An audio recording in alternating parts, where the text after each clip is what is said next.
Tout juste midi pétante, il est l'heure de votre rendez-vous de l'information de la mi-journée. Voici vos titres.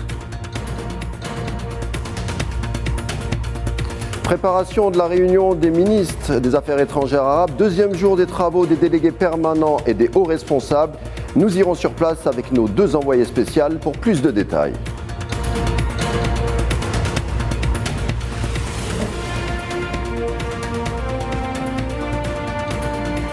Palestine, on en parle au cours de ce sommet arabe justement. Cisjordanie, dans la bande de Gaza, de nouvelles exactions de l'occupant sioniste font de nombreux blessés et 40 arrestations.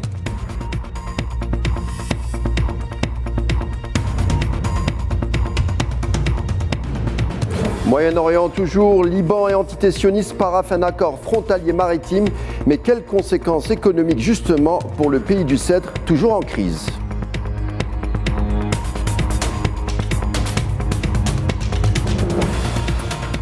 Et puis sur notre continent, gouvernement éthiopien et rebelles tigréens sont-ils prêts à déposer enfin les armes? C'est ce que nous tâcherons de comprendre tout à l'heure.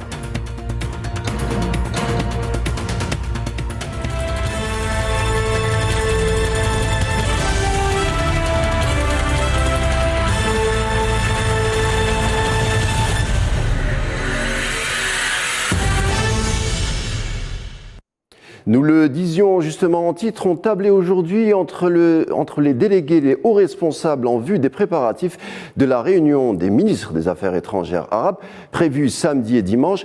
Programme chargé, beaucoup de sujets à traiter et à définir. Nous avons avec nous en direct du CIC d'Alger notre envoyé spécial Nariman Zegar. Bonjour Nariman.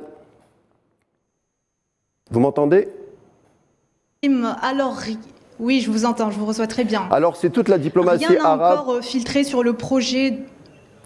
Bonjour Nariman, je vous pose la question. Alors, allez-y. C'est toute la diplomatie arabe qui est sur le point de dialoguer, mais avant une session préparatoire ce matin, qu'est-ce qui a filtré Nariman justement ? Alors justement, rien n'a encore filtré sur le projet de l'ordre du jour définitif du sommet qui sera soumis au ministre des Affaires étrangères les 29 et 30 octobre prochains, puisque les délégués permanents et les responsables de la Ligue arabe sont toujours en conclave ici au Centre international des conférences. En revanche, des dossiers importants comme celui de la sécurité énergétique ou encore celui de la sécurité alimentaire ont été évoqués en vue du contexte mondial actuel. Le monde arabe doit assurer ses besoins en la matière et mettre en place sa propre stratégie. Autre dossier retenu sans nul doute, c'est le dossier de la cause palestinienne et celui de l'action commune arabe. Alors en ce moment, au moment où je vous parle, Karim, la réunion se poursuit. On en saura plus dans nos prochains points d'actualité. Merci beaucoup Nariman. Voilà, c'était notre envoyé spécial en direct du CIC d'Alger. Merci Nariman.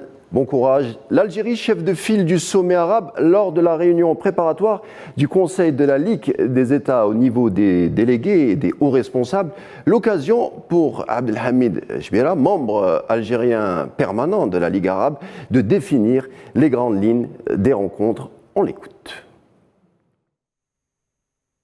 اليوم بدأ المندوبون وكبار المسؤولين سفراء الدول العربية لدى جامعة الدول العربية. Aujourd'hui, les délégués permanents et les hauts responsables ont entamé les discussions du programme pour le sommet. Elles se divisent en trois parties. D'abord la politique, avec au centre des discussions la question palestinienne, fer de lance de ce sommet, la situation en Libye, au Yémen et en Syrie, aux côtés des relations du monde arabe avec l'ensemble des blocs régionaux, les relations du monde arabe avec son environnement africain, asiatique, mais également mondial. العلاقات العربية بصفة عامة، علاقات العالم العربي بالتجمعات الجهوية الأخرى. Voilà, c'était un extrait de la conférence de presse donnée hier soir par le délégué permanent de l'Algérie auprès de la Ligue arabe, annonçant hier soir les contours du projet d'ordre du jour au sommet arabe. Nous rejoint toujours au CIC notre envoyé spécial, Tina Makassi. Tina, bonjour. Bonjour Karim. Bonjour Karim. Je vous entends très bien. Alors, les premiers contours du projet de l'ordre du jour du sommet des dirigeants arabes se précisent. Il se précise effectivement, notamment lors de la conférence de presse accordée aux journalistes accrédités à ce 31e sommet de la Ligue arabe par le représentant permanent algérien au sein de la Ligue arabe, monsieur Hamid Choubira. Il a précisé que les discussions de la première session qui s'est tenue évidemment à huis clos ont été tenues dans un environnement fraternel, mais aussi il a tenu à préciser que les propositions faites déjà ont été pertinentes. On sait déjà que pour cet ordre du jour, il y aura 3 volets principaux. Il s'agira d'un volet économique, un volet politique, mais aussi un volet société. Pour le volet économique, il sera question surtout de la sécurité alimentaire. Et il a tenu aussi à indiquer que pour ce point, il y a eu des propositions qui sont très sérieuses pour que le monde arabe puisse avoir sa propre stratégie en vue des crises que sont en train de traverser le monde, notamment la crise en Ukraine qui a mis à mal certains pays concernant ce point. Il a aussi précisé que concernant le volet politique, il sera question évidemment de la question palestinienne, mais aussi de la crise libyenne, la situation en Syrie ou encore la situation au Yémen. Évidemment, ce point de presse sera un rendez-vous quotidien et traditionnel jusqu'à la fin des travaux de ce 31e sommet historique de la Ligue arabe.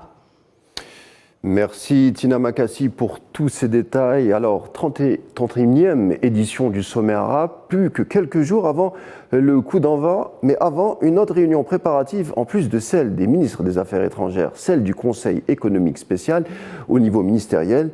Nous en parlerons bien entendu plus en détail lors de nos prochaines éditions de fin de journée. Et puis arrêtons-nous un instant sur ce fameux centre international des conférences, Abdellatif Rahal, où doivent prendre fait et lieu les futures rencontres diplomatiques arabes de cette semaine, un palais des congrès avec 220 000 mètres carrés consacrés à diverses manifestations classées parmi les plus grands centres de congrès du monde. Souila Akilel vous propose une visite guidée. C'est dans l'enceinte de cet imposant complexe qu'auront lieu les travaux du 31e sommet arabe. Avec une superficie de 22 hectares, en lisière des plages de la station balnéaire Club des Pins, à 25 km d'Alger, le Centre international des conférences Abdellatif Rahal s'est imposé comme le lieu par excellence pour accueillir un événement international de cette envergure. Inauguré en 2016, le CIC est un véritable joyau architectural, classé parmi les plus grands centres des congrès au monde. Un grand amphithéâtre de 6000 places, une salle de conférence de 705 places, 6 salles polyvalentes d'une capacité de 300 places chacune, un centre de presse doté de 4 studios télé et de 4 studios radio et un immense parking. Ce n'est pas tout. La technologie a également une place prépondérante puisque le CIC d'Alger est doté d'installations techniques ultramodernes à la pointe de l'innovation numérique. Vous l'aurez compris, tout a été pensé et rien n'a été laissé au hasard. D'ailleurs, les pays arabes s'accordent à dire que tout a été fait pour que ce sommet soit une réussite. Le 31e sommet arabe d'Alger sera un succès vu la bonne préparation et la parfaite organisation assurée en prévision de ce rendez-vous, comme l'en témoigne la dernière déclaration du secrétaire général adjoint de la Ligue arabe, Hussam Zaki. En Palestine, des opérations sionistes qui ont lieu en ce moment même, notamment en Cisjordanie, dans la bande de Gaza, de nouvelles exactions de l'occupant sioniste qui ont fait de nombreux blessés et plus de 40 arrestations. Rien ne va plus dans les territoires occupés palestiniens. Les forces sionistes multiplient ces exactions contre les populations. Une escalade de violence supplémentaire a été commise par l'entité sioniste dans sa volonté de neutraliser toute forme de résistance palestinienne. Ainsi, 3 jeunes Palestiniens ont été blessés par balles en métal recouvertes de caoutchouc et 40 autres ont été arrêtés lors d'affrontements avec les forces d'occupation en Cisjordanie occupée et la bande de Gaza. Les campagnes d'arrestation de jeunes Palestiniens sont très fréquentes, où 2 Palestiniens ont également été arrêtés dans la ville de Naplouse et 2 autres à Beit Lahm. Ces actes barbares sont souvent accompagnés de la dévastation des maisons, d'agressions et d'intimidation des citoyens, surtout les enfants et les femmes. Tout cela se fait sous un silence cynique observé par la communauté internationale. Et puis, nous vous le disions en titre, un accord frontalier maritime a vu le jour entre sionistes et libanais. On s'est enfin mis d'accord sur la frontière maritime entre Sion et le Liban. Il est vrai que des négociations ont été ardues, mais l'entremise des États-Unis et le groupe français Total a fait le reste. La répartition des gisements gaziers est scellée, pour l'heure du moins. Le Liban et l'entité sioniste ont signé ce jeudi un accord délimitant leurs frontières maritimes après un mois de négociations ardues par l'entremise des États-Unis qui assure la répartition de précieux gisements gaziers offshore en Méditerranée orientale. Je vous propose justement d'écouter le médiateur américain Amos Hochstein.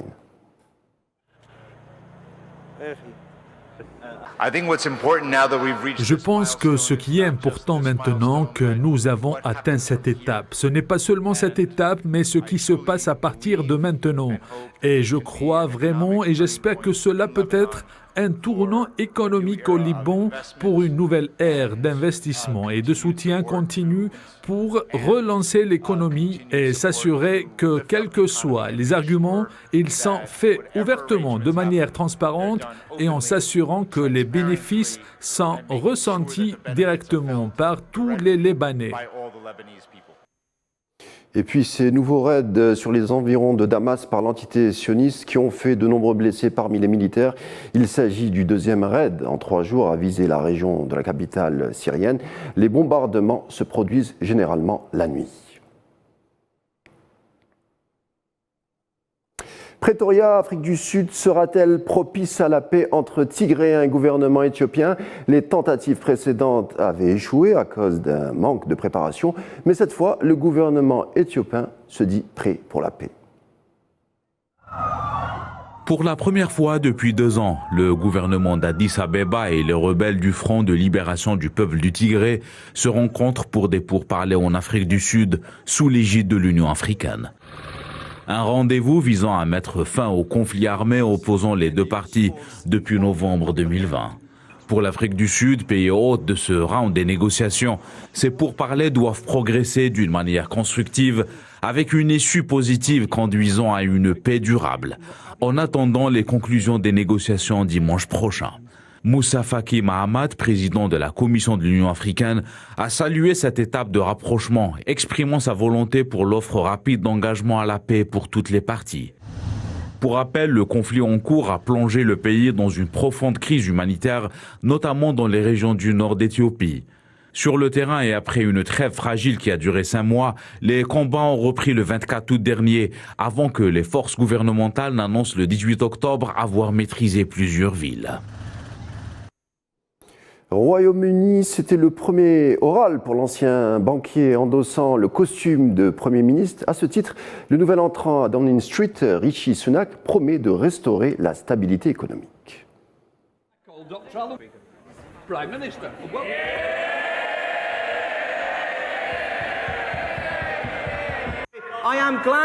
Je suis heureux, Monsieur le Président, que le parti d'opposition ait enfin compris que les dépenses doivent être financées. C'est un concept nouveau pour le parti d'opposition. Ce gouvernement va rétablir la stabilité économique et nous le ferons d'une manière juste et avec compassion. Voilà, c'était tout pour votre rendez-vous de l'information de la mi-journée. Je vous laisse avec la suite des programmes sur Al 24 News en vous souhaitant un agréable week-end.